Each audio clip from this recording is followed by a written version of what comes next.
This is They Create Worlds, episode 153, Nintendo Playing with Cards. If anybody wants to find me, I'll be in the last place you would look. In a place where people used to be, a land that's called reality. You'll find me there. Welcome to They Create Worlds. I'm Jeffrey, and I'm joined by my co-host, Alex. Hello. It's a new year. It's time to look to new horizons, a new dawn as it lays waste to this world we live in. And by looking forward, I mean we're really going to look back, way, way back, to the 1800s. We're not even going to bother with those 1900s. Too new. 1800. And we're going to talk about everyone's favorite video game platform, Nintendo. Before Nintendo. Or at least before video games. That's right. We're going to take an in-depth look at the early days of Nintendo over 2 episodes, going all the way back to the late 19th century. Wait a second. You actually know this is going to be 2 parts before the end? Yeah, so that probably means it's going to be 5 parts, but, Oh, great. Now we're doomed. Yes, 2 parts. We can certainly cover it in that amount of time. There's going to be absolutely no video game stuff at all in part 1. There might be a teensy-weensy bit of video game stuff in part 2, depending on where we decide to end it, but we're not talking about video games. We're talking about playing cards. We're talking about toys. We're talking about instant food products, all the things you know and love from Nintendo. I know I do every time I play a Nintendo game, and then the toaster pops up with toast. Right. Though we make light a little bit, but in fact, we do need to remember that Nintendo's DNA is a card company, and in Japan, they still make cards. That is still a part of their business. Is it an important part of their business? Well, no, of course not. But it's still a part of their business. That is the DNA of the company. Before we get there, we have to go into other fields, even more far removed from video games than playing cards. And I thought that we could start this off with a little special sneak preview, the very first paragraph, just paragraph, of my prologue of They Create Worlds Volume 2. Oh, right. You're still working on Volume 2. Oh, God, don't remind me. This could be completely different by the time it comes out. But, of course, I deliberately left Nintendo out of Volume 1, even though we got into 1981 and Donkey Kong and all of that, because if I'd introduced Donkey Kong at that time in that place chronologically, then I would have had to spend dozens of pages explaining the entire history of Nintendo before getting there, and the book was long enough.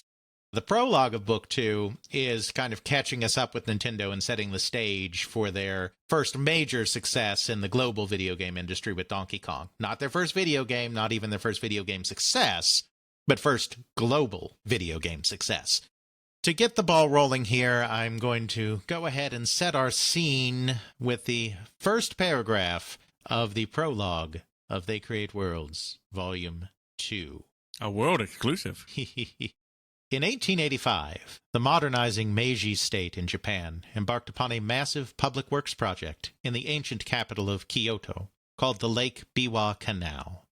With transfer of the imperial capital to Tokyo following the Meiji Restoration, Kyoto entered a period of decline as population and industry departed the city in the emperor's wake. The new canal was intended to improve water transit to the city and to generate hydroelectric power in order to lure back industry. Constructing the canal required over 30,000 barrels of cement, nearly 8 times what the entire Japanese cement industry could produce in a year. This created great logistical challenges, both in terms of importing product into Japan and providing transport for domestic product to reach Kyoto. The situation proved a golden opportunity for a local limestone wholesale company called Haikyo, that had been importing cement into Japan since 1874, but was not a major player. Expanding the Haikyo cement business through the canal project became the primary objective of one of the company's most ambitious young employees, Fusajiro Yamauchi. So that connects, right? We're talking about video games, so of course we're talking about cement and canals, right, Jeffrey? Yeah, I didn't hear any word in there about blah, blah, blah, blah, blah, Nintendo. But there's one word that should have stood out at the very end there, that word being Yamauchi. Yeah, I'm trying to place exactly where I've heard that before. Well, that is the family that founded Nintendo. As we know today, which is something we didn't realize until research that's been done very recently, is that the Nintendo card manufacturing company was not the first entrepreneurial business that was done by the founder of the company, Fusajiro Yamauchi, because he actually grew up in this construction business, this cement business. And so we have to start by looking at that. In fact, he didn't even start as a Yamauchi. The hero of our story is a young man by the name of Fusajiro Fukui, who was the eldest son of a family that had been involved in civil engineering and construction in Kyoto for generations. Obviously, in a very clan-heavy, family-heavy society such as Japan still is, but especially was back then, trades were passed down generation to generation to generation. So that was his business. It was also customary at the time that if a prominent individual, prominent businessman or merchant or some such, did not have a male heir to continue the family business, that he would actually adopt someone into the family for the sole purpose of being the new person to carry on the family tradition within the business. Not all of these family businesses actually circulated in biological families. There was a lot of adopting going on. In 1872, Fukui was actually adopted by an individual by the name of Naoshichi Yamauchi. We don't know a lot of the details about this history being way, way back in the day and in Japan, but presumably, even though the Fukui family was involved in construction, presumably Mr. Yamauchi's company was a larger, more prestigious company, and this was a chance for upward mobility.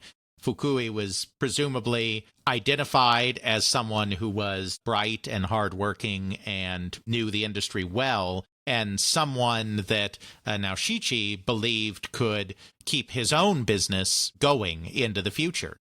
He wasn't adopted because he was orphaned or something like that. It's just that he became a Yamauchi because there was no Yamauchi to carry on the business. He was the best candidate because he knows the business, he's a go-getter, he can be trained and molded to take on this role. Exactly. That's presumably what happened. Again, we're speculating here, but it's pretty sound speculation, I think.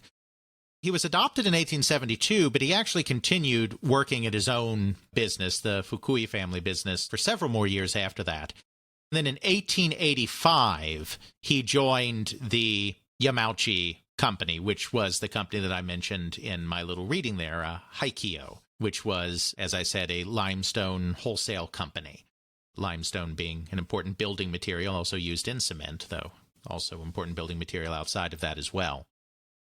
When he joined the company, this project was still going on. I mean, this was a major, major construction project. This is one of the big projects at the beginning of this kind of resurgent period for Japan. The Meiji Restoration was a period of modernization. It's when the shogunate was finally overthrown once and for all, and the emperor, the Meiji emperor, was restored from a mere ceremonial figurehead to someone who was actually in power. And the Meiji emperor surrounded themselves with younger men with modern ideas, and Japan, which had isolated itself for so many centuries, was now going to modernize and look outward and become a truly modern and vibrant nation. And of course, this led them down a path that is very controversial in terms of its colonialism, its militarism, and then finally its spiral into World War II as the principal aggressor as it tried to carve out its empire in Asia. But from the perspective of the country and its economy, this was a time when they were industrializing, modernizing, importing modern educational ideas and manufacturing ideas and military ideas and everything else from the great powers of the West, particularly France, Germany, and Britain and the United States. It's a period of great revitalization, and this canal project is meant to bring Kyoto, which had fallen behind a little bit, up into these modern times. I'm by no means a historian of Japan or of the Meiji period, of the Meiji Revolution. I don't think I butchered any of that history too much, keeping it in broad terms like that. As I said, there was a real logistical challenge to doing this canal because the interior transportation infrastructure just was not good around Kyoto either because Japan was so far behind. So just getting the cement there was a problem. It was not a major port like Osaka or Nagasaki. The cement wasn't being shipped directly there. It needed to be brought in from other ports, but the infrastructure between cities wasn't that good for this kind of heavy business. Our protagonist here, Fusajiro, figured out a way to get cement into Kyoto. He worked with Mitsui, which was a major import-export company that remains, I think. It certainly did into the 20th century, and I think still does, though I could be completely off base on that. A major import-export company in Japan. He worked with Mitsui to get product shipped to Kyoto through a wide variety of transits through canals and rivers and all of this. A really great undertaking, but one that shows again that Fusajiro was a guy who really had it going on. I mean, he wasn't just this guy making playing cards, which I think has probably been the dominant idea of who the Yamauchis were from David Sheff's Game Over and these other early sources. This guy was a serious businessman with a serious grasp of logistics and of how to move product around the country, which, as we'll see, will be very important to the spread of Nintendo. I think it's fair to say that without his background in this earlier business, even though it's a business that's completely different, I don't think Nintendo would have come to thrive as it did. Well, you need to understand distribution. That's very critical for practically any kind of company. You have to be able to distribute your product effectively and cheaply to where your patrons are. Exactly. We have that very exemplified in the United States with how much land is here. The need for some very vast and intricate distribution models, even at a smaller scale like Japan, that is difficult, especially at this time where transportation infrastructure isn't that great. Mm-hmm. We don't really have cars running around everywhere like we do now. Trains are probably not as advanced as they are. Getting anything from point A to point B might even be down to horse and buggy in some areas. Absolutely. Wagons and whatnot, and the canals and river transit. I don't think Japan's railroads had developed yet, though of course they would, very famously so. Yeah, that's important stuff. And so even though, we're talking about cement, which is not very close to video games at all, this is the crucible in which Fusajiro Yamauchi was forged. And he was so successful at this that Mitsui named Haikyo its official agent in Kyoto for all of its cement products. So, I mean, this was big in expanding the influence in the business of Haikyo. What does this all have to do with Nintendo? Well, Fusajiro, in addition to being a brilliant, hardworking entrepreneur, was also an avid player of card games in his leisure time, particularly the Japanese card game of Hanafuda. Card games are not endemic to Japan. They were not invented independently in Japan. They were brought in from the outside. In the early days, in the 15th century, when Japan was still open to trade before it completely closed itself off, Portuguese traders brought playing cards with them as they became some of the first Westerners to reach Japan and establish trade relations with Japan. Cards were introduced at that time in the 16th century.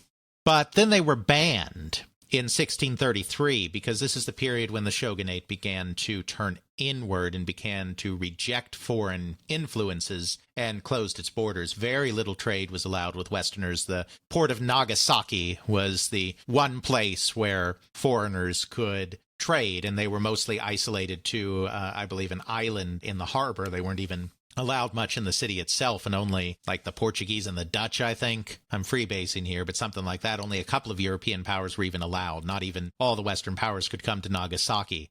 To quickly tie this into video games, any of you Final Fantasy XIV fans out there may remember in the Stormblood expansion, the main capital hub of Kugane, in their Japan analog, which was this one city where Western trade was allowed in the context of Final Fantasy XIV. That's very much based on Nagasaki and the way Japan was closed to trade for centuries before Commodore Perry opened it back up on behalf of the United States in 1854. Because foreign playing cards were banned, despite their popularity and despite their use in gambling, people in Japan still wanted to play card games, mostly for gambling. But then in 1648, all playing cards, not just Western cards, not just foreign cards, but all playing cards were banned because in this kind of moralistic push that the shogunate was making, gambling was seen as an evil vice and cards were used for gambling. Cards were just entirely banned. But of course, just because face cards were banned didn't mean that people didn't want to keep using them, as with any vice, whether it be prostitution or drugs or slot machines, something we've covered several times on the show. People still find a way. After that ban in 1648, there became kind of a cat and mouse game between the government and individual entrepreneurs. They would hide the fact that they were making playing cards by making them appear to be works of art in some way, shape, or form, rather than cards. So they wouldn't have the clubs and the diamonds and the hearts and the 1, 2, 3, 4, 5 and all of that. They would have images and symbolism that would translate into suits and numbers without actually looking to be suits and numbers, as a way of fooling people. You know, you'd sell these little packs of cards and it looked like they were just these decorative things, but in fact they were playing cards for gambling. Someone would come up with a new way of doing it, and then eventually the government would catch on, and then they'd ban those cards, and then someone would come up with another way, and then those would be banned, and on and on and on through the centuries. Hanafuda, specifically, was developed sometime in the late 17th century. The term literally means flower cards. The reason for this is that a set of Hanafuda cards has depictions of flowers and other types of flora, like leaves. It has pictures that capture different seasons and different tableaus and all of this. Basically, those arrangements corresponded to 12 suits, each with 4 cards that each represented a different month of the year, the 12 suits. That's why there were 12 of them. So there'd be 4 cards that represent January, and they'd have scenes that would be recognizable as having something to do with winter in January, and the arrangement of the images on there would let you know the value of the card in terms of the numerical values. It was like a code in picture to hide the fact that these were gambling devices, gambling implements. I'm looking at a few pictures of these cards right now, and it is pretty pretty. You got these 4 cards that sort of go together, and you could see, like, hey, I could take these 4 cards and put them on my wall as an art piece. I could put them as a placemat if I were to somehow bind them together or something. They look well done, and just looking at them as an outsider, never even hearing of this game before, I can't really tell what's what as far as a number, but I can sort of see the theme of, yeah, here's your winter cards, here's your spring cards, here's your summer cards. Absolutely. We have to remember that they were works of art because, of course, we're talking about the early modern period. We're talking about a period when you didn't have manufacturing. So these cards, of course, were not made with plastic, as all cards are made today. They're made with paper, layers of paper rolled on top of each other, and all of that had to be hand glued together. There was no mass production of these. Of course, the images had to be painted by a skilled painter. Now, as time progressed, as you got into the 19th century, there was printing technology. It's not like every single card had to be painted by the artisan. The artisan could paint the picture, and then it could be printed on each individual card. But even as the printing process could be mechanized, the card creation process could not be. Those layers of paper had to all be glued together by hand, by craftsmen. It was very easy to make mistakes because it's not a mechanized process. And so not all of the cards would come out perfectly. They wouldn't be perfectly stacked, perfectly layered. Things wouldn't be perfectly centered. You would have lots of mistakes, and those cards would have to be rejected. So it was a very intensive process that was done by a handful of skilled artisans doing these decks rather than like big factories turning out playing cards like you might think of today.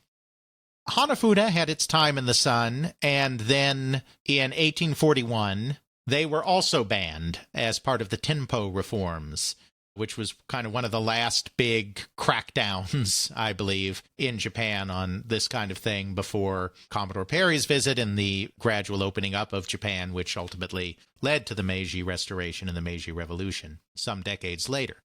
When Japan was open to Western trade again, foreign playing cards for the first time, what traditional face cards that we know very well in the West that are still used today, of course, started making an appearance again because there were now Westerners, there were Western traders, there were Western embassies.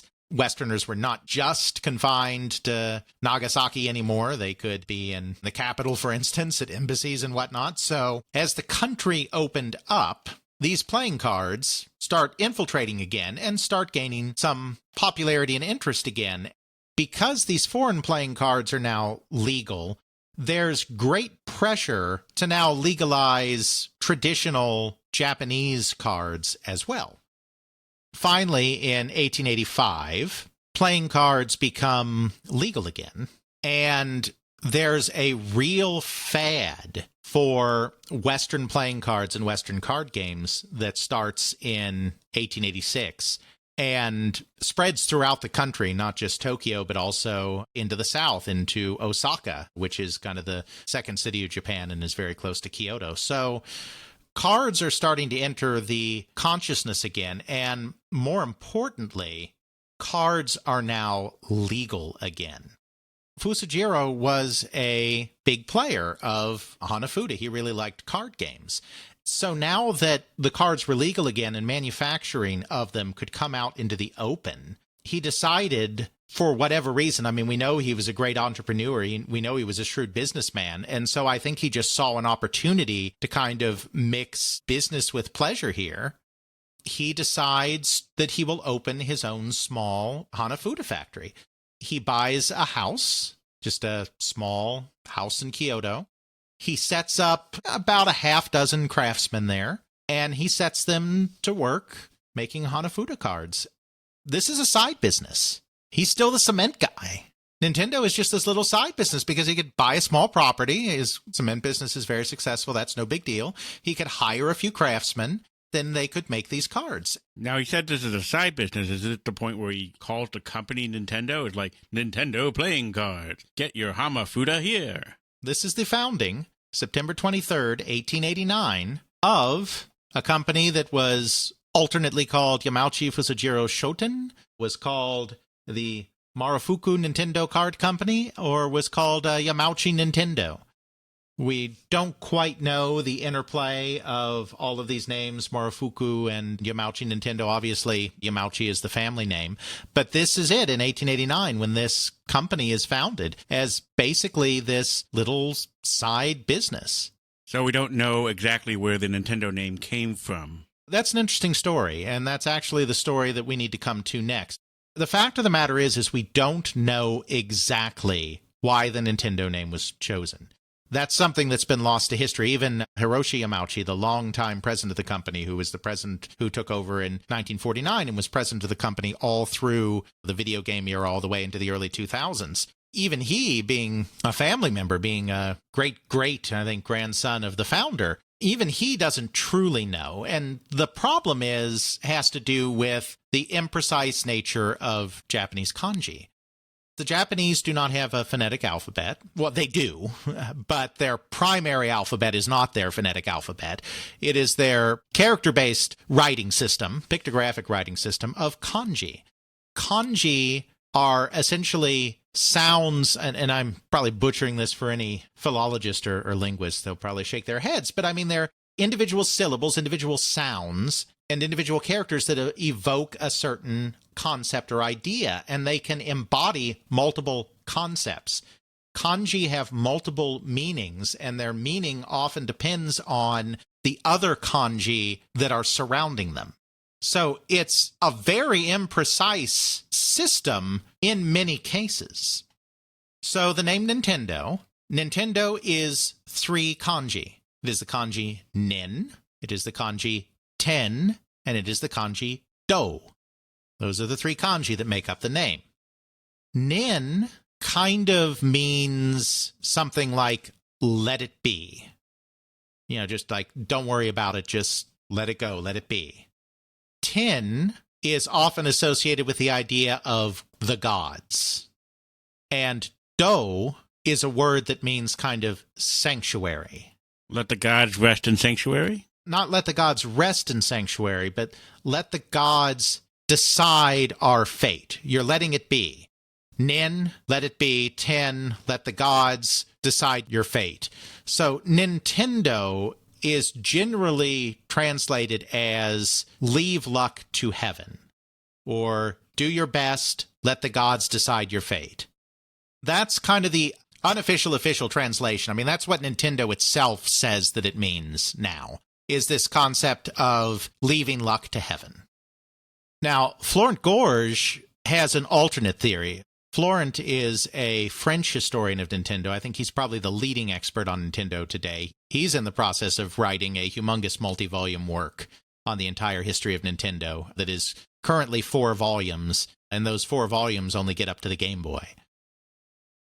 They're not humongous tomes like mine. They have a lot more pictures and whatnot, but he's probably the foremost expert on Nintendo today, and he speculates that there could be a different meaning, because the 10 syllable is also associated with the Tengu, which is a creature of Japanese mythology known for its incredibly long nose. The Tengu actually came to be associated with Hanafuda and other card games during the long period of time when card games were banned, because inns that would have secret games of Hanafuda going on in the back room, the way a patron would signal that they were there to play a game is they would conspicuously, continuously touch or rub their nose to indicate that they were looking for a game. And then if the innkeeper had a game going, they would pick up on that and escort them back to the game. Because the Tengu has a long nose, and this whole nose-rubbing thing was part of the gambling scene, the Tengu actually became very associated with Hanafuda, and several early Hanafuda manufacturers actually had names that incorporated that Tengu imagery. 2 that Gorge mentions, I mean, I haven't researched early Japanese Hanafuda companies, but 2 that Gorge mentioned, for instance, are Oshi Tengudo and Matsui Tengudo. Those were 2 Hanafuda card manufacturers that took this Tengu idea. He posits that it may not mean leave luck to heaven, but it may be a sanctuary of Hanafuda. The do part is a sanctuary, and the 10 is from Tengu. It could be interpreted as a company that is allowed to make Hanafuda, a company that is free to do what it will with Hanafuda. He could be completely wrong about this. It's an interesting alternate explanation. It may well be that it really did have something to do with leave luck to heaven. After all, Hanafuda card games, they are games that involve both skill and luck. So the idea that you do the best you can, you employ your skill in the game to the best of your ability, but then the rest is up to fate, is up to destiny, that also makes sense in this context. So that's kind of where we stand today. Officially, it's leave luck to heaven, but maybe it had a different origin, and that's kind of the problem with the imposition of kanji. Obviously, nobody was profiling Fusajiro Yamauchi at the time this was all going on. Nobody asked him why he named the company Nintendo. That's kind of what we're left with. So yay, Nintendo. Nintendo is one of a range of companies in Kyoto and Osaka that get into this Hanafuda business right after it becomes legalized. Yamauchi's kind of take on the business, his entree into the business, is he wants to be the prestige label, the prestige company. He hires the best craftsmen and creates the most beautiful artwork on the best of materials and throws out any card that has even a hint of imperfection so that every card in the pack is absolutely as perfect as can be. In order to kind of sell the prestige of this, he named the line of cards Daitorio, which is the word for president in Japanese. President's presidential, big, serious, heavy. And then on the back of the cards was an image of Napoleon Bonaparte. Really? Napoleon? Yes. Napoleon, before he was an emperor, was first consul of the French Republic, which was kind of sort of akin to a president. And there really wasn't a word for first consul in Japanese, so president is kind of a rough approximation of that. Napoleon is somebody who was a great figure in history, a powerful figure in history, and a figure that was becoming a fascination to the Japanese as they opened up to the West. They had the Daitorio line of Hanafuda cards with a picture of Napoleon on the back, and this was kind of the epitome. They were expensive, because since he threw out so many cards, I mean, their manufacturing costs were such that they had to charge a premium, but they were considered top of the line and only the very best, and kind of created this idea of Nintendo cards as kind of a luxury item for the best of the best. So they start in Hanafuda, and very quickly in 1890, they also move into another type of game called the Hyakunin Ishu. I'm sure I'm butchering the Japanese, but that's not important. This is a very different kind of card game. This is not a gambling game. It's actually an educational game. There it is. Nintendo already getting it into the educational product. Right, and is a very literary game. Hyakunin Ishu means, essentially is translated as a collection for 100 poets. The way it works is you have in the box a collection of 100 famous poems from Japanese history by esteemed poets. Then you have a set of cards that have just the last phrase of the poem written on them. You spread out all the cards on the floor, in a rectangle or whatever you want to do it. I don't think there's a set arrangement. It's not like a pattern. But you set all those cards out with the last phrase, and then you have one player who picks randomly from the deck of poems and starts reading the poem on the card. And then everyone else, their job is to, as quickly as possible, locate and grab the card that has the last phrase of the poem being read. It's literary. You have to know something about Japanese poetry, and it combines this knowledge with the reflexes and skill of being able to grab the right card quickly. It actually evolved out of another educational game, which involved just having syllables of words. It was a way of learning Japanese characters, your first Japanese characters, where someone would read it was more for children, someone would read a word on a card, and then the other people playing would have to locate and grab the card that had the first syllable on it of the word that had just been read aloud. So it was a way of associating sounds with kanji. It was educational.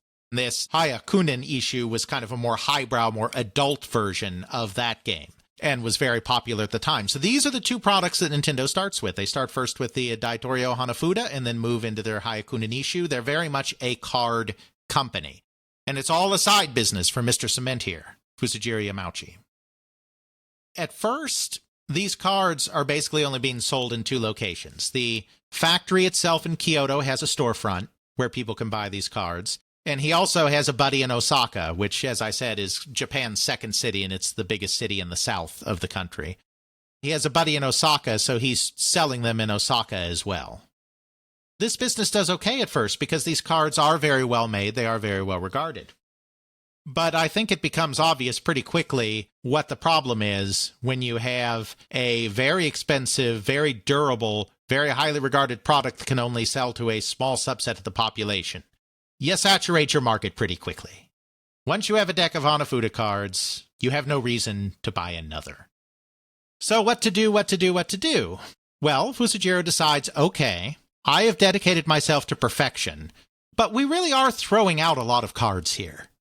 What if instead of throwing out all those cards that have just these minor blemishes, remember, we're not talking about major errors. We're talking about even the smallest blemish is enough to disqualify a card. from being part of the Daitorio line. What if we took these cards with the slight imperfections, marketed them at a lower price, and positioned them as our card for the mass market, for people of less refined tastes, if you will? That's what they did, and they start a second line of Hanafuda called the Tengu brand. So see, there's Tengu again. That's why the 10 in Nintendo may very well have something to do with Tengu rather than having to do with gods in heaven.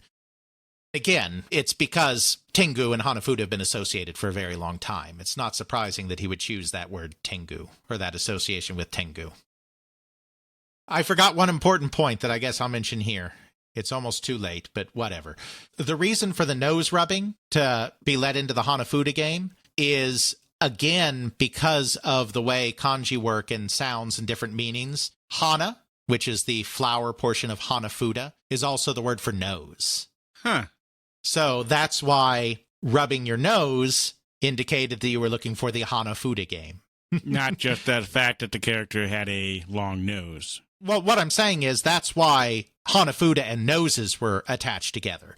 And then Tengu and Hanafuda were attached together because Tengu have very prominent noses. All that symbolism. Japan, very visual, very symbolistic kind of culture. So not so surprising. He's expanded the business with the Tengu line, which is good. But then he makes his real breakthrough. And again, Fusajiro is really an entrepreneur that really seems to know his business. Whether it's cement or cards, he's always got an angle, and he is essential to kind of the Nintendo story. He realizes that now that these card games are legal again, there's a real boom in gambling. Especially in the city of Osaka, there's a real boom in game rooms where people go to bet money playing Hanafuda. Big rollers, big spenders, certainly some Yakuza involvement here and there as well. So this was kind of a shady side of the business. This wasn't a business that you dealt with directly. Like if you were doing Hanafuda cards, you were ostensibly selling to the public, to respectable people. Now, obviously, these card sets were also being bought by these game rooms for use in these high-stakes games, but there wasn't a direct connection there because it was considered a little shady. Fusajiro didn't see shady, he saw an opportunity. So he started approaching game rooms directly and making a deal with them to use his Daitorio cards exclusively. The reason why this was a big opportunity is since these games were very high-stakes games, card decks would be replaced after every match because you could mark the cards and cheat. So they had to start with a fresh deck every time to make sure that there were no marked cards in the deck. So, I mean, they went through pack after pack after pack after pack at these places. Yamauchi positioned Nintendo as one of the exclusive purveyors to many of these top game clubs.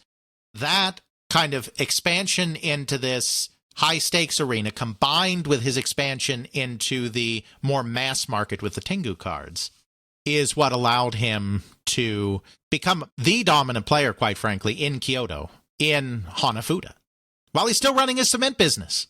Pretty crazy. Exactly. Of course, I guess that can also go hand in hand if you got sort of like this gambling pseudo-mafia thing going on. If someone's marking the cards, it's really easy to get some cement shoes to express your displeasure. Right. Yeah, I mean, I don't know.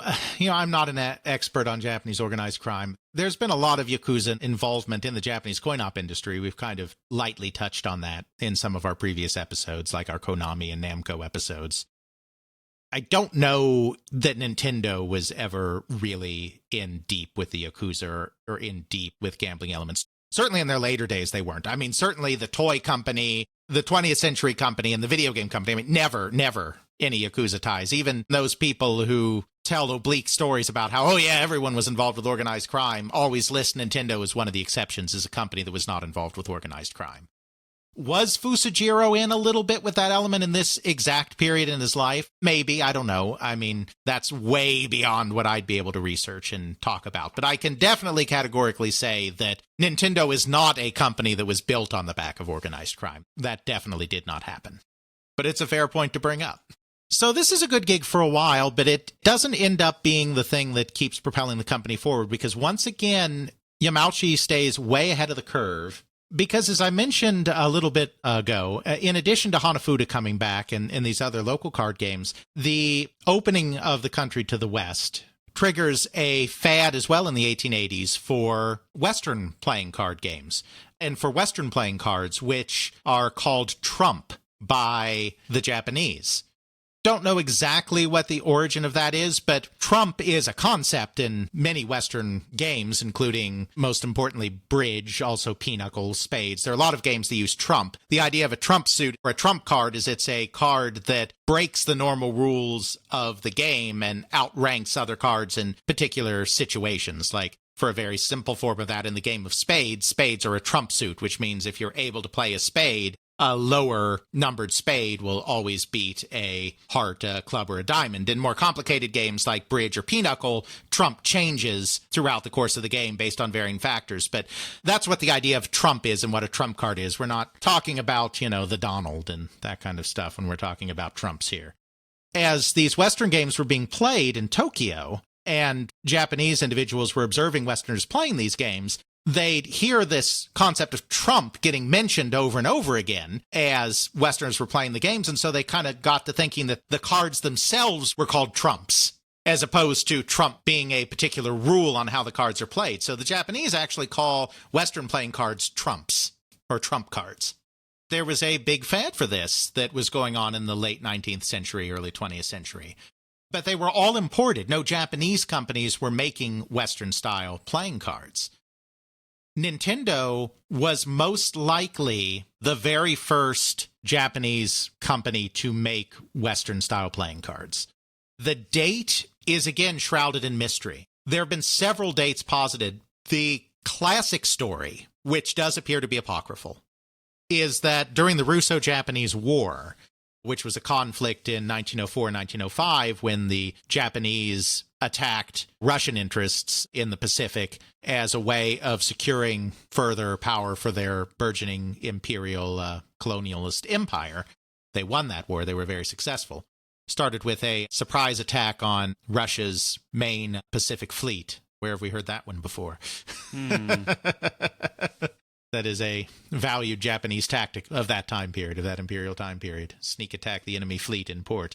Anyway, tangent, but that's what we do here. The story goes that, of course, there were prisoners taken in combat, and some of those Russian prisoners of war were taken back to Japan, and they were interred around Kyoto. And the story goes that when they were looking at things to help keep these Russian prisoners occupied, they were like, oh, yeah, they play cards. We can let them have decks of cards in the prison camp or whatever. But hey, where do we get cards? It's like, well, Nintendo's a card company. They can make cards for the Russian soldiers. That's kind of the traditional story that was passed down, and it's possible they made cards for Russian prisoners of war. Nothing that says they didn't, but those aren't the earliest cards. We know that the earliest Nintendo cards date back to at least 1903, which is a little bit before the war. They were actually, at that stage, Nintendo didn't have the equipment to make Western playing cards at that time, so they actually relied on a printer that was nearby to them called Watada Printings to do their first Western playing cards. I'm going to ask you a question that you'll probably know the answer to because I've kind of given it away a little bit. In Japan, what is the name of the company that does all the printing on the boxes for the Nintendo Switch? I'm going to go with the Watada Printing Company?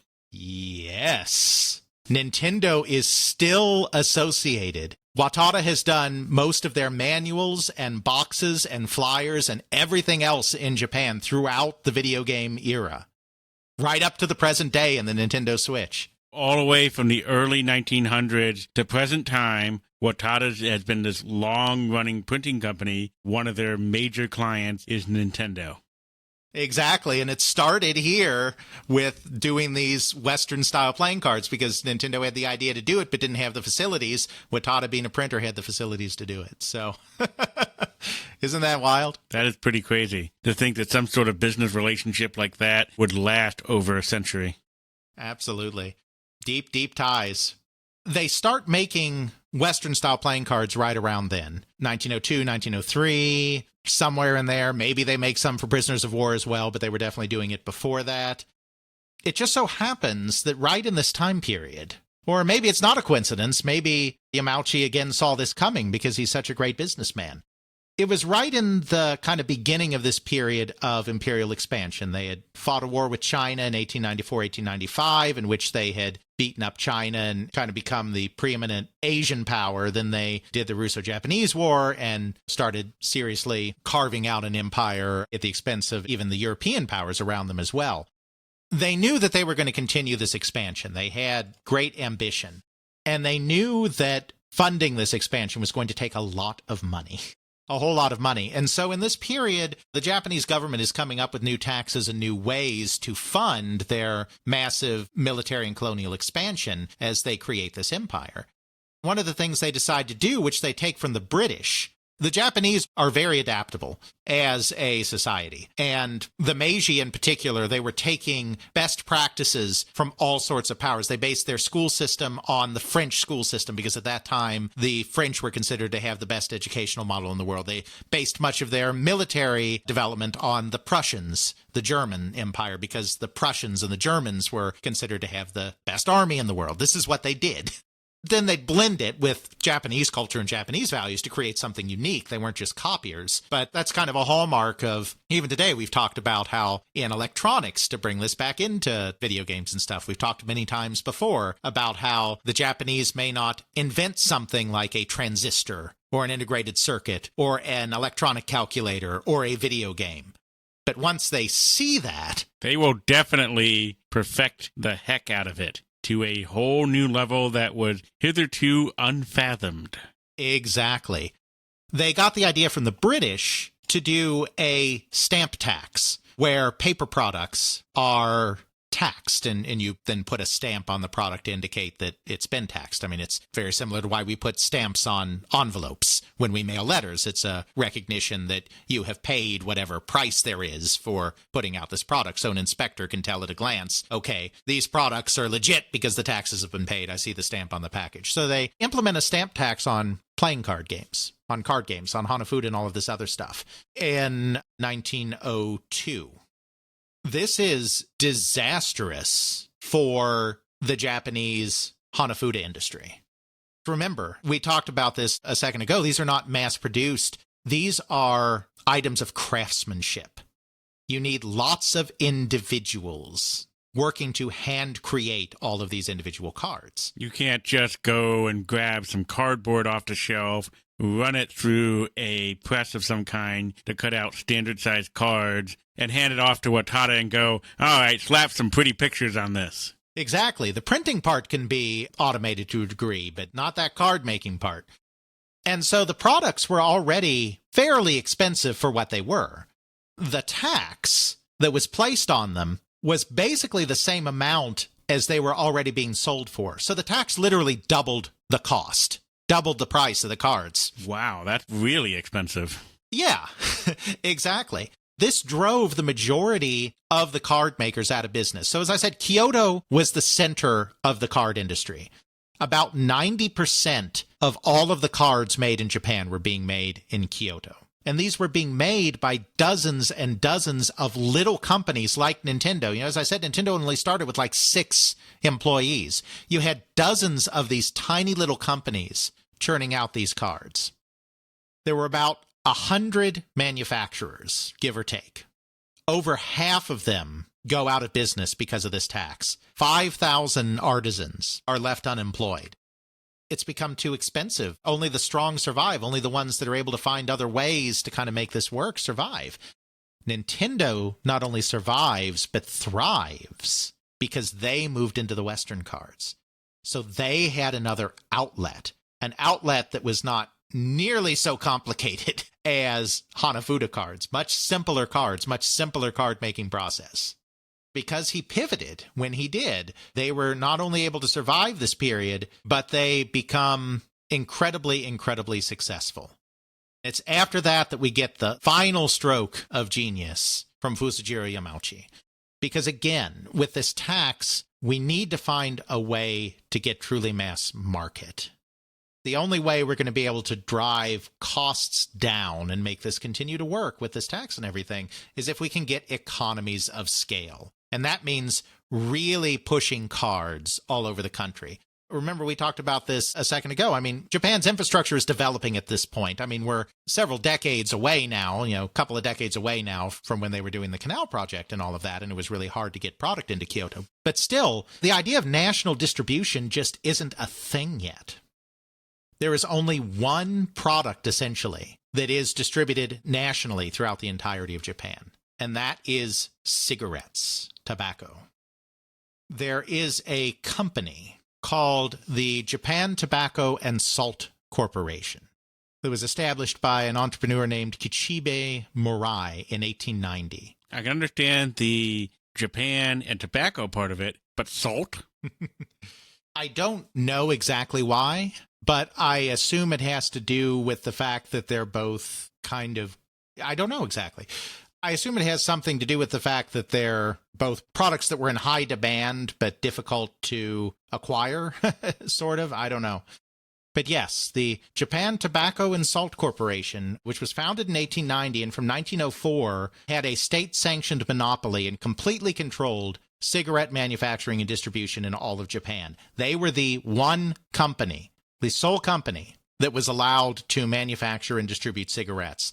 So they were one of the very, very, very few companies that had a national distribution network in Japan. Now, if only Nintendo could leverage that somehow. Well, and here's the thing. Cigarettes. Two very important features of cigarettes. One, indispensable companion of gamblers. Throughout history, the idea of the smoke-filled gambling den is a cliche. And there's a reason for that, kids. That is a cliche. Exactly. And of course, it's because nicotine, the drug nicotine, has a calming effect. So someone who is doing something very stressful, very high stakes, and something where they need to control their body language and their emotions so as not to give anything away, are drawn to cigarettes because it helps keep them calm, cool, and collected during a high-stakes gambling game. So that's why the smoke-filled gambling room is such a thing. It's an indispensable product for gamblers, card players, and a cigarette pack and a card pack, give or take, are roughly the same size. Pretty much the same size. Fusajiro Yamauchi goes to Morai and basically says, I've got this product. I've got cards. Cards are used by some of your biggest customers. They go hand in hand, playing cards and smoking cigarettes. They're the same size.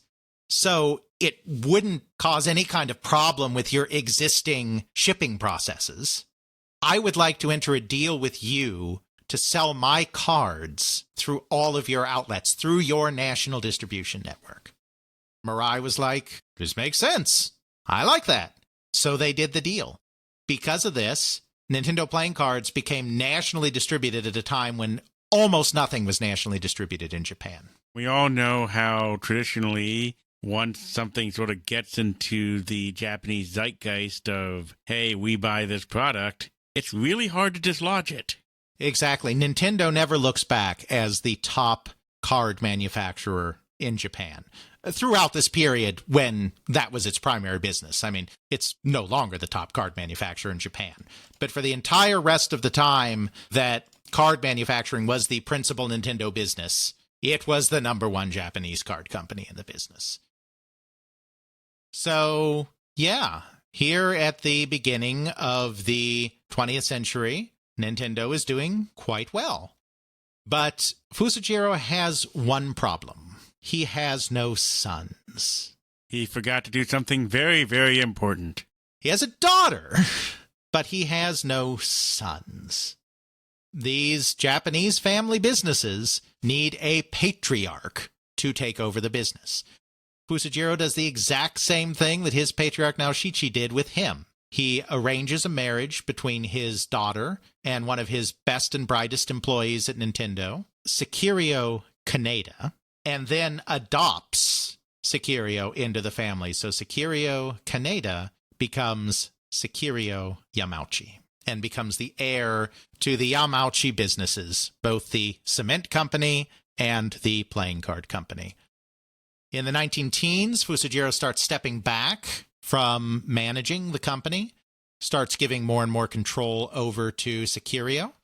In 1918, he completely hands over both companies to Sekirio. He lives until 1929. I'm sure he keeps an eye on the business right up until he dies. It's his business that he started, but Sekirio takes over the reins in 1918.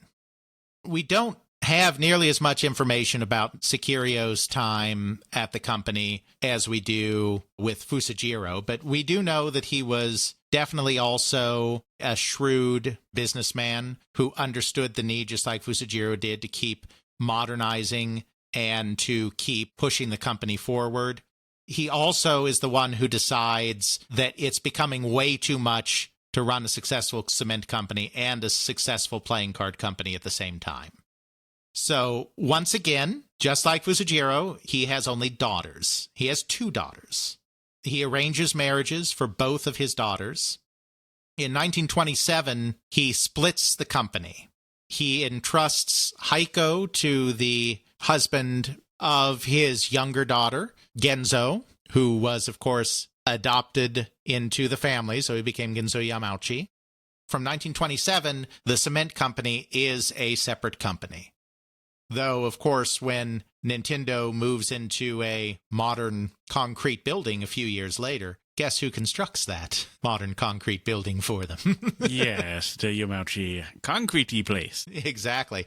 And in fact, the Yamauchi family still owns that business. It has a different name now. There's been some shifts and whatnot in its history, but that cement business is still owned by the Yamauchi family today, the descendants of Ginzo. Yeah, that's still part of the business, but it's no longer part of the Nintendo thing. I wonder if they still do construction projects for Nintendo. I don't know. They probably do, though. Wouldn't surprise me, because it's still Yamauchi family. If you have Watada doing all this printing for him from the very beginning, I don't see why this would be any different. In fact, I'd expect it, considering the close family ties. Exactly. That's the Yamauchi family business today. Obviously, Nintendo, no longer controlled by the Yamauchi family, by the other branch of the family, but the concrete business still controlled by the Yamauchi family. So that's the younger daughter. The elder daughter, he arranges a marriage with a craftsman by the name of Shikinojo Inaba, who came from a distinguished family of craftsmen that were not in playing cards, but were also well-known artisans. That's the branch that will be taking over the card company Nintendo. Now, Sekiro does not give up the card company right away. When he splits the companies in 1927, he takes over. Well, I mean, he already was president of Nintendo, but he remains with Nintendo as the president and gives up the cement business. And then it is his intention to have the adopted son, the husband of elder daughter, take over that business when he dies. Fairly early on, he establishes a succession plan. Exactly. We don't know huge amounts of what Sekiro did with the company, but we do know that he did a lot of modernizing at the company. He formally incorporated it in 1933. He set up modern distribution structures. He started setting up equipment to mass-produce cards. He moved into that, as I said, the modern concrete building, finally moving the company out of the original house. They were in that original house from the founding until 1933, when they move into this other, more modern building. We know that he began very aggressively targeting international markets. At this point, Japan does have an empire. They have colonies in Korea, in China. He also markets to British India. He markets to the United States. I mean, they don't become a major player in the United States or anything, but he starts providing a more international reach. His adoptive father got their cards all around Japan. He begins the process of trying to get their cards all around the world. We know that he was also a big investor in real estate. He bought up a lot of Kyoto and used the profits from his real estate investments to kind of fund this expansion of the Nintendo company. That's most of what we know. I'm sure there's more to know about him, but that's kind of all that's come to light in the research I've seen. He is supposed to be succeeded by his adopted son, Shikinojo Inaba, but then in an absolutely outrageous scandal, Shikinojo abandons his family. He just takes off. Really? That's a big, big taboo then. Exactly. He just takes off, leaving behind his wife, Sekiro's daughter, as well as his young son, the first male heir born in this line in generations, Hiroshi Yamauchi, the man who would lead Nintendo for over 50 years and who would define so much of the company's philosophy and style and product strategy and everything else. So that seems like a pretty good place to end part one. Do we have any idea why he ran off? I'm amazed to think of that. No. I mean, it's one of those things. I assume he just couldn't take the pressure. He decided it was all too much for him. I mean, that's normally why someone would do something like that. I don't know that for certain, but I think that's why he abandoned the family. Hugely scandalous. We'll talk about the fallout from that and the succession after that and about Hiroshi Yamauchi, the towering figure in Nintendo history, as we transition into the second part of what I'm now starting to think may be a 3-part series on early Nintendo. But we only been an hour into this. Yeah, but if we go too much further now, then suddenly we've done 3 hours and it's too late. Well, a bit of a lighter in length episode, but really an interesting one. What I will be doing for the show notes, and I encourage you to look at this, I'm going to throw in some information on how Hanafuda is played, some of the cards that are made, some of the stuff that Nintendo has actually put out. I will also put in some pictures and call-outs to playing cards that Nintendo has put out. We're a company that's had such an impact on so many aspects of video games, where it really came from, to think that it came from just doing cards. Yeah, and, you know, it's really a testament to the Yamauchi family. All 3 generations. Technically skips a generation with Inaba abandoning the family, but the 3 generations that led the company from within the family, Fusajiro, Sekiro, and then Hiroshi, all 3 of them were clearly visionaries that clearly understood that Nintendo was a company that had to continue to grow and change and modernize or it would die. Even though on the one hand, it's kind of surprising to be like a playing card company became the biggest name in video games. On the one hand, that's surprising. But on the other hand, if you look at the progression that we've already seen, and that, of course, will carry forward as we continue this episode, it started as a shop of just a few craftsmen. It had some okay local success, but, you know, it was kind of up and down. Then they got into Western playing cards, and they got into Western playing cards just as this new tax came in. And so while literally dozens of their competitors were failing, they expanded because they moved into something new and interesting and different. Western playing cards, they're still within their playing card milieu, but it's a different kind of product, and it allows them to keep going. So then they become very successful regionally. And then what do? Then they seize the opportunity to become big nationally and become one of the very few companies with a national distribution system. So they've taken another step in innovation, this one involving logistics. And is it no surprise that Fusajiro, who had to figure out how to get cement into Kyoto for this canal project, all connected, is the one that then figures out how to get playing cards out of Kyoto to the rest of Japan. So that's why the cement story is so important, that even though that is not the Nintendo company, I think it's a good place to start the examination, because it's like, here's a guy that understands how to move product throughout Japan. And if he hadn't figured that out, they wouldn't have become a big company. So this sets the stage. And there's further modernization under Sekiro, but it's really not until Hiroshi gets there that they start truly expanding out of cards. And of course, we'll cover that entire story in later episodes. Even though they remain confined to cards in these first few decades of their existence, even within that sphere, they were always innovating, always reaching for a competitive edge, an advantage, a new way to get their product out into the marketplace. And what Hiroshi does, leading them into toys and into electronic games, and then, of course, into video games, is really an extension of that same entrepreneurial spirit, which is why, even though we're taking a lot of time here talking about things that have almost nothing to do with video games on our video game podcast, I think it's really important to take this Nintendo history and go through it in some amount of detail so you can see that company DNA and how it allowed them to succeed when it finally does turn its attention to video games in the 1970s. We've talked about this before with other companies. The contrast is that a lot of the other companies that have started off in something else and then transitioned into video games, we're looking at you, Namco, they had a much shorter run of it.